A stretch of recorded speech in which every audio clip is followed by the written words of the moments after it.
जय हिंद। स्वागत है आपका लाइव टाइम्स में। मैं हूं आपके साथ संजय यादव। यूपी की राजनीति और गांव की सरकार से जुड़ी इस वक्त की सबसे बड़ी खबर आज आई है। पंचायत चुनाव को लेकर इलाहाबाद हाईकोर्ट ने योगी सरकार से कई तीखे सवाल पूछे। कोर्ट ने साफ शब्दों में कहा, पंचायत चुनाव को अनिश्चित समय तक टालना संविधान की भावना के अनुरूप नहीं है। साथ ही मौजूदा ग्राम प्रधानों को 6 महीने के लिए प्रशासक बनाने के फैसले पर भी अदालत ने गंभीर आपत्ति जताई है। कोर्ट ने सरकार से पूछा है कि अगर ओबीसी आरक्षण के लिए आयोग बनाया गया है तो उसकी रिपोर्ट कहां है, चुनाव कब होंगे, इसकी स्पष्ट टाइमलाइन आखिर क्या है।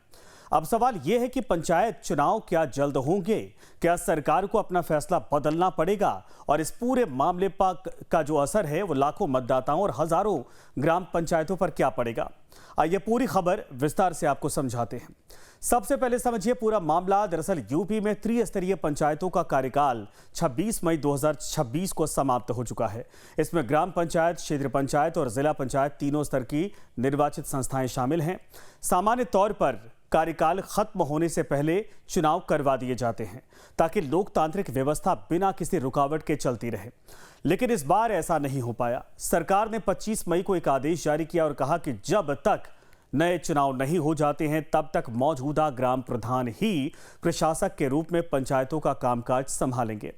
सरकार का कहना था कि पंचायत चुनाव इसलिए नहीं करवाए जा सकते क्योंकि ओबीसी आरक्षण तय करने की प्रक्रिया अभी पूरी नहीं हुई है और इसके लिए पिछड़ा वर्ग आयोग का गठन किया गया है जो पूरे प्रदेश में सामाजिक और आर्थिक आंकड़ों का अध्ययन कर रहा है। इसी दौरान पंचायत चुनाव को टाल दिया गया और प्रशासकों की नियुक्ति तय कर दी गई। यही फैसला अब हाईकोर्ट में चुनौती का विषय बना हुआ है। हाईकोर्ट में क्या हुआ यह समझिए। सहारनपुर के रहने वाले अरविंद राठौर की ओर से दाखिल याचिका पर इलाहाबाद हाईकोर्ट में सुनवाई हुई। मामले की सुनवाई जस्टिस सिद्धार्थ नंदन की एकल पीठ में की गई। सुनवाई के दौरान अदालत ने सरकार से कई अहम सवाल पूछे। कोर्ट ने कहा कि ग्राम प्रधानों को प्रशासक के रूप में लंबे समय तक बने रहने की अनुमति नहीं दी जा सकती है। अदालत ने यह भी कहा कि प्रशासक नियुक्त करना पहले से दिए गए डिवीजन बेंच के आदेश का उल्लंघन प्रतीत होता है और ये अदालत की अवमानना के दायरे में भी आ सकता है। हालांकि अदालत ने फिलहाल सरकार के आदेश पर अंतरिम रोक नहीं लगाई है, लेकिन यह जरूर स्पष्ट कर दिया है कि सरकार को अपने फैसले का पूरा कानूनी अधिकार अदालत के सामने रखना होगा। सरकार से क्या क्या मांगा गया है यह समझिए। अब हाईकोर्ट ने राज्य सरकार को अंतिम अवसर देते हुए विस्तृत हलफनामा दाखिल करने का निर्देश दिया है। सरकार को अदालत में बताना होगा क्या वास्तव में पिछड़ा वर्ग आयोग का गठन किया गया है, अगर किया गया है तो आयोग किस स्तर पर काम कर रहा है, अब तक क्या प्रगति हुई है और रिपोर्ट कब तक आएगी, और सबसे महत्वपूर्ण यूपी में पंचायत चुनाव करवाने के स्पष्ट समय सीमा क्या होगी। यानी अदालत अब केवल ये नहीं जानना चाहता है कि आयोग काम कर रहा है कि नहीं, बल्कि ये भी जानना चाहती है कि चुनाव आखिर कब तक होंगे, इसकी समय सीमा क्या हो सकती है। एक निर्धारित समय सीमा तय की जाए और इस मामले की अगली सुनवाई 13 जुलाई को दोपहर 2 बजे तय की गई है और अब माना जा रहा है कि उस दिन सरकार को अपनी पूरी तैयारी और चुनावी रोड मैप अदालत के सामने रखना होगा।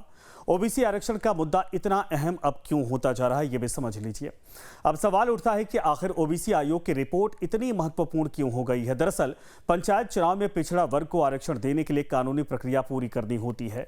इस प्रक्रिया के तहत आयोग को हर जिले में पिछड़े वर्ग की सामाजिक और आर्थिक स्थिति का अध्ययन करना होता है। इसी अध्ययन के आधार पर यह तय किया जाता है कि किस जिले में कितना आरक्षण दिया जाएगा।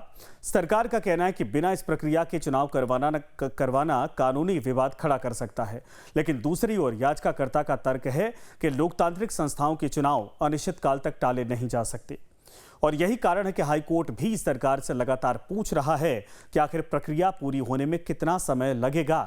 चुनाव में देरी क्यों चिंता का विषय बन गई है। अगर ओबीसी आयोग की रिपोर्ट नवंबर या दिसंबर तक आती है तो उसके बाद आरक्षण तय होगा। फिर चुनाव आयोग को नई अधिसूचना जारी करनी होगी, नामांकन होंगे, प्रचार होंगे, मतदान होगा और मतगणना होगी। इस पूरी प्रक्रिया में कई सप्ताह का समय लग सकता है। उधर 2027 की यूपी विधानसभा चुनाव भी नजदीक आते दिखाई दे रहे हैं और यही वजह है कि अदालत पहले भी टिप्पणी कर चुका है कि नवंबर दिसंबर तक इंतजार करना काफी लंबा समय है। कोर्ट चाहती है कि लोकतांत्रिक व्यवस्था जल्द से जल्द बहाल हो और पंचायतों में निर्वाचित प्रतिनिधि वापस आएं। इस फैसले का राजनीतिक और प्रशासनिक महत्व ये मामला सिर्फ ग्राम प्रधानों तक सीमित नहीं है। यूपी की हजारों ग्राम पंचायतें, क्षेत्र पंचायतें और जिला पंचायतें इससे प्रभावित हैं। गांव में विकास कार्य, पंचायत निधि का उपयोग, स्थानीय योजनाएं और प्रशासनिक फैसले सीधे पंचायतों के जरिए संचालित होते हैं। अगर लंबे समय तक निर्वाचित प्रतिनिधियों की जगह प्रशासक काम करते रहे तो लोकतांत्रिक जवाबदेही पर भी सवाल उठते हैं। और इसी वजह से यह मामला केवल कानूनी नहीं बल्कि राजनीतिक और प्रशासनिक दृष्टि से भी बेहद महत्वपूर्ण माना जा रहा है। तो फिलहाल सबसे बड़ी बात यह है कि इलाहाबाद हाईकोर्ट ने सरकार को स्पष्ट कर दिया है, संदेश दिया है कि पंचायत चुनाव को अनिश्चित समय तक टालना उचित नहीं माना जा सकता है। सरकार को अब ओबीसी आयोग की रिपोर्ट, चुनाव की पूरी टाइमलाइन और अपनी कानूनी स्थिति अदालत के सामने स्पष्ट करनी होगी। अब सबकी नजर 13 जुलाई की अगली सुनवाई पर टिकी है। क्या सरकार चुनाव की तारीखों का संकेत देगी? क्या ओबीसी आयोग की रिपोर्ट जल्द आएगी? और क्या यूपी में पंचायत चुनाव इस साल के भीतर हो पाएंगे?